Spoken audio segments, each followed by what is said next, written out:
Hello, I'm Mackenzie Murphy. I will be the moderator for today's debate. Today we'll be debating the topic of gift giving. Giving can be considered an extended conversation not involving the client or receiving a tangible gift such as a cup of coffee or a gift card. According to the BACB Compliance Code 1.06, this is unethical behavior. Compliance Code 1.06 is as follows.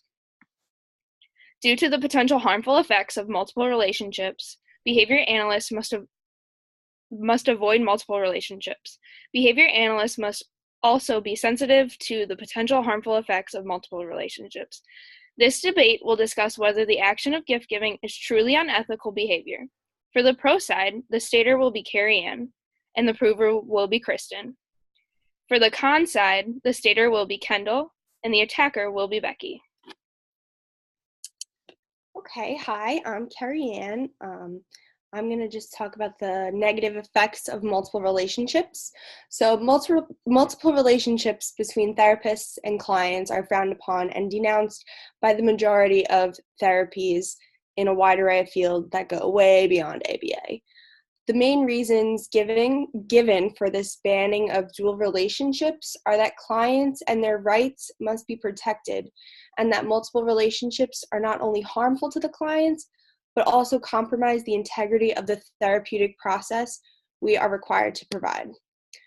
Located within the BACB's October 2015 newsletter, we find the topic of multiple relationships seems to be a headline. Within this newsletter, there are a number of examples provided which display just a few of the many reasons why multiple relationships are unethical in the working environment. The first example provided by the BACB October 2015 newsletter discusses a behavior analyst who is serving her client while simultaneously providing supervision services to the client's parent, who also intends on becoming a BCBA. There are a number of things that could go wrong from a situation such as this. As the BACB states, it would be impossible to ensure that the supervisory relationship would not impact the clinical relationship. For example, what if the parent becomes unhappy with the progress of his or her child? This parent may feel that they are unable to speak up for fear that their comments may result in the termination of their supervision they are also receiving. Ultimately, if a parent feels unhappy with the progress or lack of progress from their child, they must be able to discuss their concerns with their BCBA. Because at the end of the day, the main individual losing from all of this is the client. Clearly, this example shows one of the many harmful effects of multiple relationships. Multiple relationships can have a domino effect upon everyone involved. Using this example I just stated, we see at first the one affected was the supervising BCBA that took on multiple roles in a family's life. Next, the mother's unhappiness goes unexpressed, which causes her child to then lose out. Multiple relationships can lead to a number of problematic situations, which is why they are considered unethical. Next, you'll hear from Becky. Hi, I'm Becky. Carrie Ann, you made some really good points about multiple relationships. In order for a client or a caregiver of the client to allow their child to spend multiple hours a week with therapists, it's important that we establish a sense of trust with them. Trust is an essential part of a client-therapist relationship. It's necessary for proper, effective therapy, and without the trust, this cannot take place. It's unethical to engage in any other relationship, and it's necessary for the therapist to remain professional throughout the services. However, one can be professional but also be very personable as well. Just as it's important to pair ourselves with our clients, it's also important that we establish a good relationship with the client's family as well. Proper rapport and conversational skills are a must when interacting with and even debriefing the caregivers of the clients. Certain situations and scenarios may constitute as a multiple relationship when the lines between professionalism and personable appearances become blurred. Just as there is a clear divide in dual relationships, there must also be a clear divide in gift giving. Specific situations of gift giving should not be counted as a violation of the compliance code. Receiving a tangible gift, such as a necklace or a watch, should not be held to the same magnitude as a glass of water or a cup of coffee. One must sometimes ask themselves if denying such a small gift is worth putting their relationship with the client at stake. Denying something as trivial as a glass of water in reference to the compliance code may have a family questioning a therapist's ability to be relatable or personable. And once the patient and client relationship is compromised, the likeliness of being able to produce effective therapy in a professional and personable environment decreases. Thank you. And now Kristen is going to present the pro side. Thanks, Becky. I appreciate your approach of trying to place gift giving on a continuum of acceptability. However, I think many would contend that it's simply best practice to avoid gift giving altogether and being put in a position to evaluate the gift, the value of a gift, and the expectation of reciprocity. Gift giving can be seen as a possible subcomponent of the greater multiple relationships category, as defined in the BACB Code of Ethics. We could argue that gift giving could lead to multiple relationships, or that multiple relationships is actually a form of gift giving through services. Gifts can include tangible items, they can include time, services, or other things. And gift giving requires some type of established relationship, and it is often reciprocal. It's usually temporal also, in that one gives a gift now and receives it at this time, and there's usually an expectation that something is giving back at a later moment in time. We can even look at the instigator of gift giving, client, or is it the professional? It can be either, though we often assume that the gift is being offered by the client as a token of appreciation for service, and the professional is the recipient. Yet the giver-recipient relationship can be the inverse. So regardless of the gift, the giver-receiver relationship, it may lead us to wonder who holds the perceived power in a relationship, the client or the professional. Most, not all relationships have some type of power differential, and regardless of who gives or receives, we can see how gift giving is connected to the development of the sustainment of multiple relationships. So here we have a quick clip that we can look at of the Big Bang Theory, where Sheldon receives a gift from his neighbor, Penny.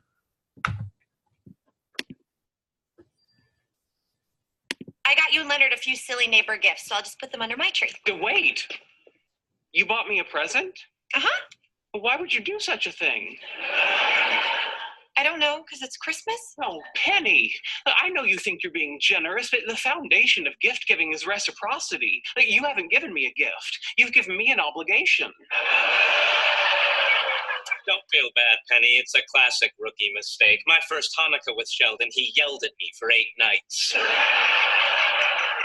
Honey, it's okay. You don't have to get me anything in return. Of course I do. The essence of the custom is that I now have to go out and purchase for you a gift of commensurate value and representing the same perceived level of friendship as that represented by the gift you've given me.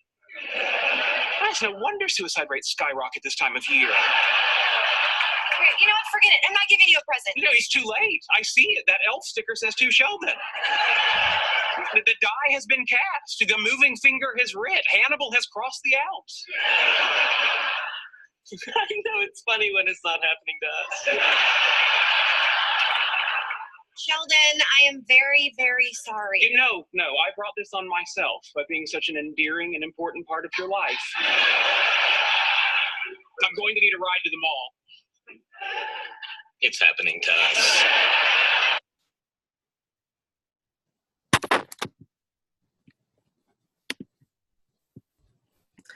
So this is an interesting clip because, the statement from Sheldon where he says, "You haven't given me a gift, you've given me an obligation," kind of sums up the point here, that gift giving results in some kind of reciprocity of expectation.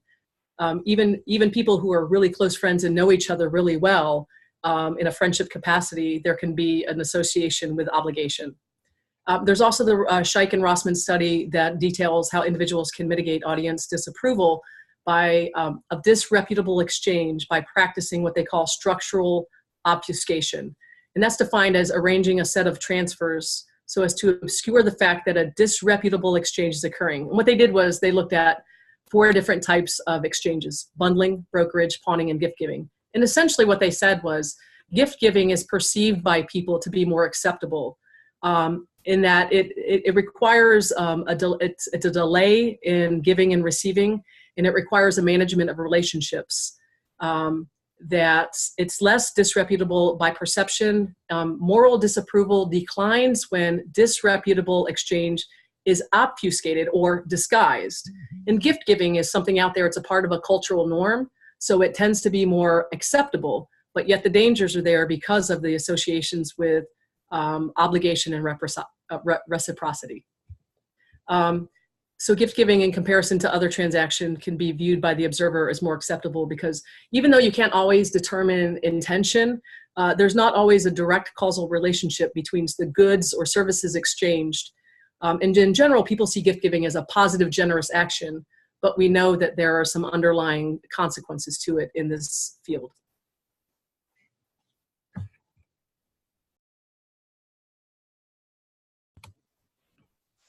I'm going to transfer over to Kendall. I believe she has a response.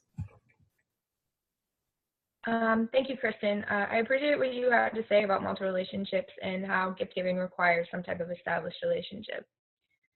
As behavior analysts, we are first and foremost professionals. Our main priority is our client and their needs.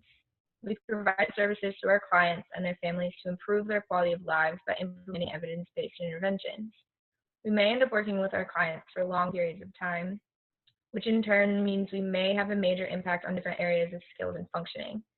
When you have such an impact on a client and their family's lives, they're usually very appreciative of what you've done for them, and they want to show you that they are thankful for the changes that you have brought into their life. So what happens when they try to show you that appreciation? Is there a definitive line that says what we can and cannot accept from clients and their families? When it comes to gift giving in our profession, I feel as though we put such a strict rule on what is acceptable. According to the BACB Ethics Compliance Code 1.06, subsection D, behavior analysts do not accept any gifts from or give any gifts to clients because this constitutes a multiple relationship. If we go so strictly by this code, this would mean that if my 6-year-old client drew me a picture, I would have to decline that picture because that would be considered a gift, and in turn, that's a violation of that ethical code. Imagine telling your 6-year-old client that you could not accept his picture because you weren't allowed. First of all, he would not understand, and I can almost guarantee he would be very upset. This is just one example where I think as behavior analysts, we should use our own discretion to decide what would be acceptable and what wouldn't be. I think there's a major difference between my client's mother bringing me a cup of coffee because she noticed I was having a hard week and her buying me a new car for my birthday. If you work with a client over a long period of time, you're going to become closer to them and their families simply because you are so invested in their case. There may be a time when the parent at pickup ends up telling you a 10-minute story about how your client independently washed their hands before dinner, a task that you've been working on for months. Does this constitute as a multiple relationship? Or is this just a very excited and appreciative parent? In the clinic that I work for Christmas, a client's mom bought all the providers in the clinic a gift card to Starbucks. This particular client has been coming to the clinic 5 days a week for 4 years, and his older brother has been coming even longer. The client's mom has become close to all the providers in the clinic for this very reason, and therefore wanted to say thank you for everything that has been done for her family over the years. Since she bought everyone in the clinic a gift card, she was not singling out one provider and entering into that multiple relationship area. So, under what circumstances might accepting gifts be ethically justifiable? In broad terms, accepting gifts may be justifiable when they promote doing good, particularly for the client, and avoiding harm, particularly to the client. As professionals, I feel like we should be able to decipher when it is appropriate and when it is not. Rather than having a blanket rule about accepting gifts, the standard invites behavior analysts to assess each situation, including the client's and provider's motivations for accepting the gift.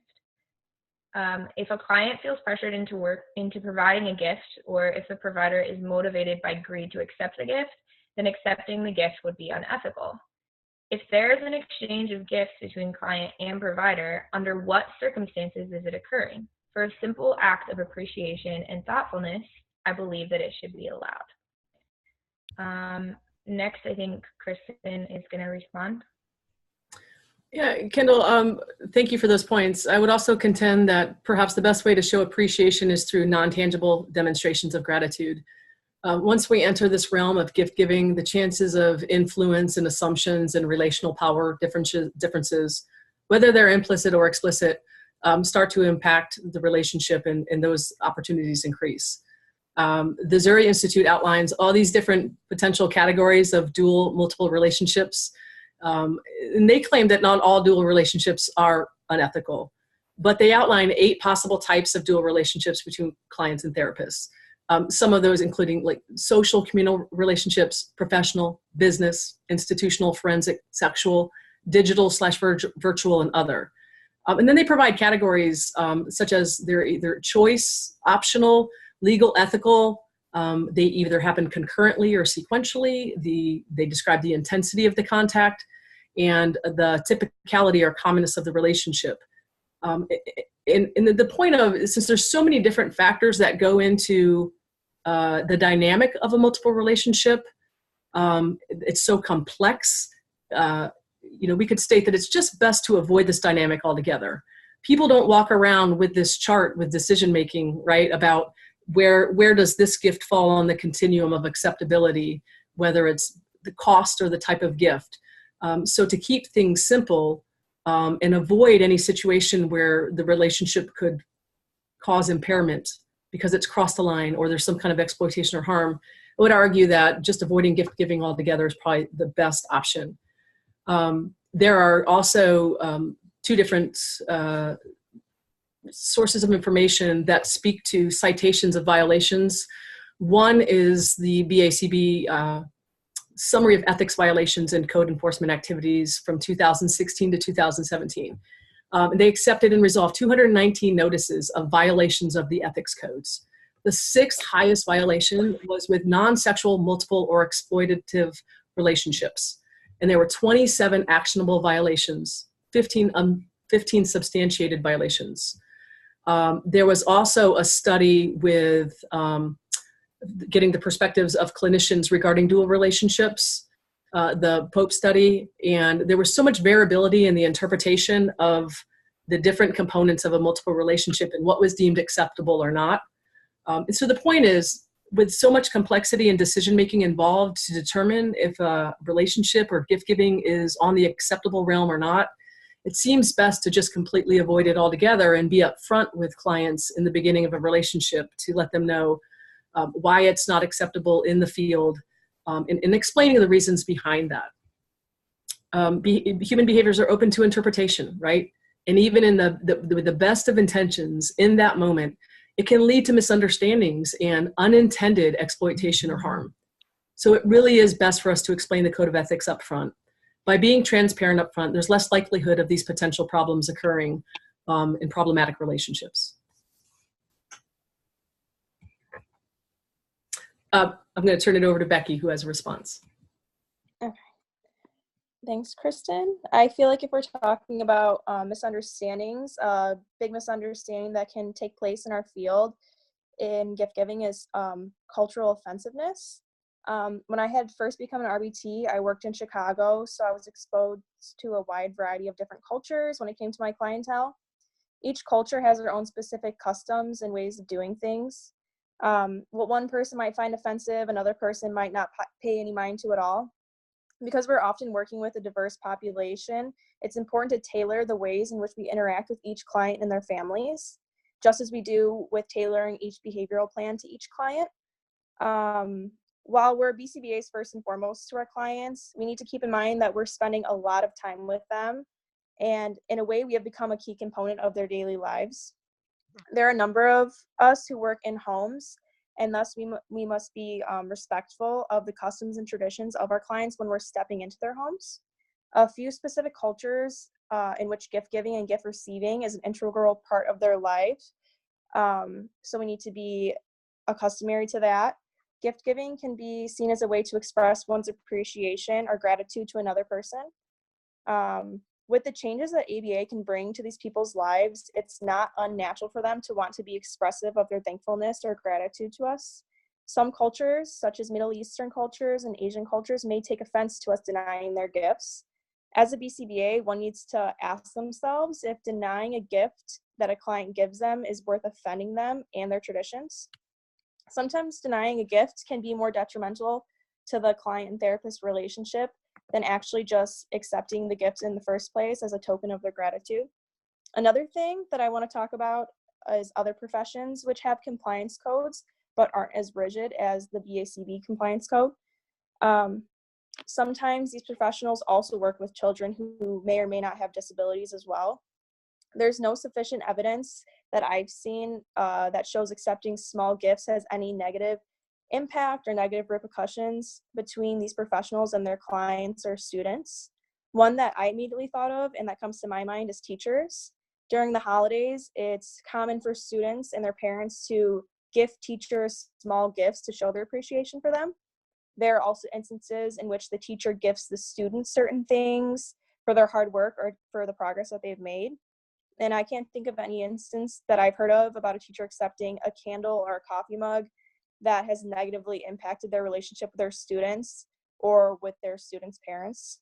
I think that there's a way to be professional, but also still be human, and you can have a great relationship with your clients and students, but also still remain professional.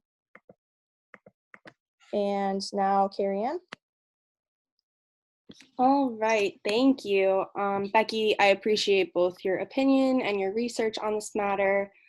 However, I just have some differences. I think as individuals, we all come with a wide array of differences, from physical appearance, religious beliefs, social norms, the list goes on.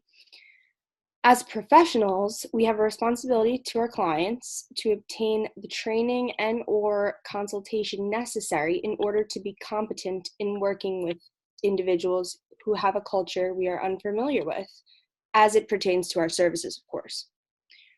Being aware of our client's cultural background allows us to provide our interventions as effectively and appropriately as possible. Being culturally competent is a key factor in maintaining a professional relationship with our clients. Due to the variety of individual cultures and backgrounds, some areas in our compliance code, such as the topic of gift giving, may become slightly challenging. However, this compliance code of ethics is a universal document, and therefore it holds no bias to a specific culture and/or population, which I know, Becky, you had mentioned, other areas of therapy where their code of ethics might not be as strict as ours. However, this is a universal document, so it can be used amongst all individuals.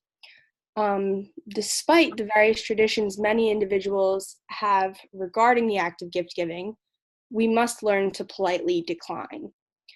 As Kristen stated earlier, there is a quite high possibility that gift giving ultimately results in the formation of multiple relationships or is a form of a multiple relationship. The BACB's Professional and Compliance Code for Behavior Analysts has made the issue very cut and dry. As stated in Compliance Code 1.06, behavior analysts do not accept any gifts or give any gifts to clients because this constitutes a multiple relationship.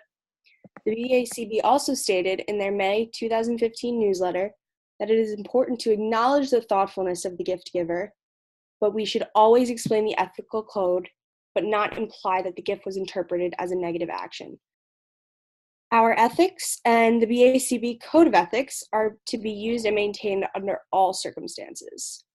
As BCBA, be cautious about catering to social or cultural norms around gift giving, because there are many cultural differences that our clients may also expect to be followed by the BCBA, which may not be appropriate for the intervention and/or the profession in its entirety. Therefore, it is much more clear and simple to our clients and their families to be honest and upfront initially as to why we adhere to our code of ethics. Kendall, would you like to make any comments on that? Thank you, Carrie Ann. I agree that being mindful of culture is extremely important. However, complying with the code of multiple relationships and gift giving so strictly may lead to issues between you as a behavior analyst and your client. If we comply with the code for every instance of gift giving, we may affect the provider-client relationship that has been made. Like my previous example with the 6-year-old, telling him that you could not accept a simple gift like a drawing could affect your sessions. Although a 6-year-old might only have his feelings hurt for a few minutes, and then he's going to forget about it. However, turning away a gift of appreciation from a family member of that client could cause issues in the relationship that you have with them as the provider. If you've been working with your client for a significant amount of time, the family of that client has come to know and trust you. Eventually, they're going to try to show you in some way the gratitude and appreciation that they have towards you. In an interview with a therapist about a time she turned away a gift from a client, she said, to this day, it still haunts her. The client had come to her because of depression, and the therapist ended up helping her get through it. The client then brought her a gift to show her appreciation for everything the therapist had done, which turned out to be a specially designed diamond necklace worth about $500. The therapist initially turned down the gift, saying she could not accept it because of the code of ethics for her profession. The client then started to have a panic attack and was upset that the therapist would turn away a gift of appreciation from someone that she had helped. The therapist ended up taking the gift, but said that the relationship was affected because she had turned it down initially.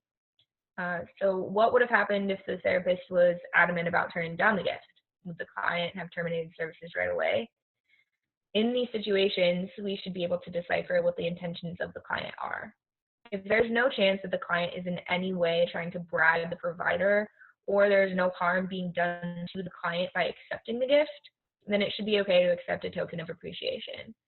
I currently work in a clinic that is in the same town as a Navy submarine base, so 90% of the clients that we serve are military families, which means they all know each other in some way and communicate about different services and events that are happening in the community. Recently, there was a situation in which a mother tried to give a gift to one of our providers, and that provider turned away the gift and tried to explain the ethics code to her. The mom became extremely upset that the provider would not accept her small gift. So later that mom got onto social media, a social media page for military moms, and began to talk bad about our clinic. Some of the other moms that have children that we provide services to saw the post, and they began to become suspicious of our clinic and question the integrity of our services. And all of this stemmed from the mother buying the provider a gift card to her favorite restaurant. So as behavior analysts, we should be able to decipher whether or not we should accept a gift from a client or give a gift to a client based on the intentions. Not accepting a gift from a client can be dehumanizing to them. As a matter of fact, it can do more damage than you think. It can actually undo some of the progress you've made with them or create new problems where none currently exist. In the sacred space of the provider-client relationship, not receiving gifts can be viewed as a rejection of that person. It can cause rifts in the trust between the provider and the client. The client can start to harbor negative feelings toward the provider who rejects his or her gift, and those negative feelings can sabotage their sessions. Thank you, Kendall. I just wanted to mention a couple last points. Although both sides have provided examples and literature to show that their side is the way to go, however, I think it's fair that we can conclude that multiple relationships constitute nothing but further challenges regarding both the clients and the professionals involved. Multiple relationships can stem from anything from sharing a cup of coffee with a client's parent to giving a gift or accepting a gift from a client. As stated earlier, gift giving is especially a slippery slope, as stated in the compliance code, must be avoided in its entirety. As professionals, we have a responsibility to serve our clients. In order to provide them with the intervention efficacy they are entitled to, we must be aware of the many dangers associated with multiple relationships and avoid all possible scenarios in which they may form, especially in the topic of gift giving. Thank you, everyone, for sharing your point of view on this topic. Well, Kendall and Becky have made really well researched points regarding the con side of this argument, such as the wide range of what a gift is considered. We conclude the following that following the BACB Compliance Code 1.6 should be followed strictly to ensure the multiple relationships do not develop. As behavior analysts, the wellness of the individuals that we serve should be our first priority. There are many ways to prevent accepting a gift from a client or their family. The best solution to this is to take preventative measures before gift giving happens. So before Christmas time, sending out an email to families to explain to them exactly what the BACB compliance code is and why you would not be able to accept that Christmas present. And that they could show their appreciation in some other way, whether that be sending out an email that you can share with your staff or writing a nice note you can hang in your staff lounge, something along those lines. Stopping gift giving before it happens keeps everyone from being in an uncomfortable situation. If you are placed in a situation where you're presented with a gift, stick to your knowledge of the compliance codes. When in doubt, reference compliance codes. And you can always, in most situations, reach out to a supervisor if you don't know how to handle a situation regarding gift giving, because it can be a new situation for everyone. And that is all that we have for our debate today. Thank you for watching.